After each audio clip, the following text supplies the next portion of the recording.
mu ntumbero yo kugira igihugu c'u Burundi nyabagendwa usumba ikigo kijejwe gusanura amabarabara mu Burundi ARB kirategekanya ibikorwa vyinshi byo gusubiramwo amabarabara yaba ayo mu gisagara ca Bujumbura no mu ntara hagati mu gihugu. Ivyo bikaba bishikirizwa na Constantin Bigirimana arongoye ikigo ARB. Turiko turakora imigambi ahanini dufise harimwo gusanura bwa mbere aya mabarabara afise ibibazo. Hari amabarabara menshi amaze imyaka itari mike y'ikaburimbi yamaze kujamwo ibinogo vyinshi.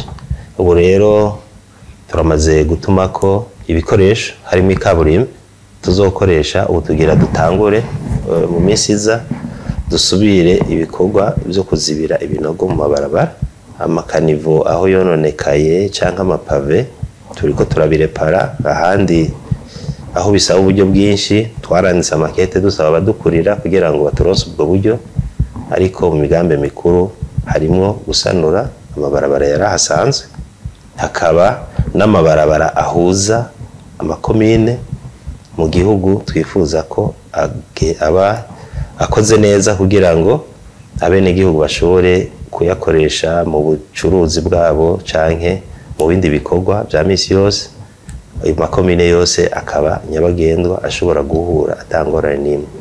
Uwo n'umugambi umwe mu yindi. Hama hariho n'amabarabara twifuza ko azojamwo pavage. Hari cyane cyane mu gisagara ca Bujumbura, mu gisagara ca Kayanza, Muyinga, Cankuzo. Aho niho twashize imbere, ariko uburyo budukundiye n'ahandi tuzojayo, kandi tuzobandanya tuvugana n'abadushigikira mu iterambere kugira ngo ayandi mabarabara dufise cyane cyane aya mabarabara ahuza intara, kugira ngo yose turabe yuko yoja mu ikaburimbi. Ivyo biri uko mu gihe hari ibice bimwe bimwe vy'igihugu mu kwiyunguruza bikigorana, bigatuma abafise umwimbu wabo bibagora gushikana ku masoko kuko amabarabara ameze nabi.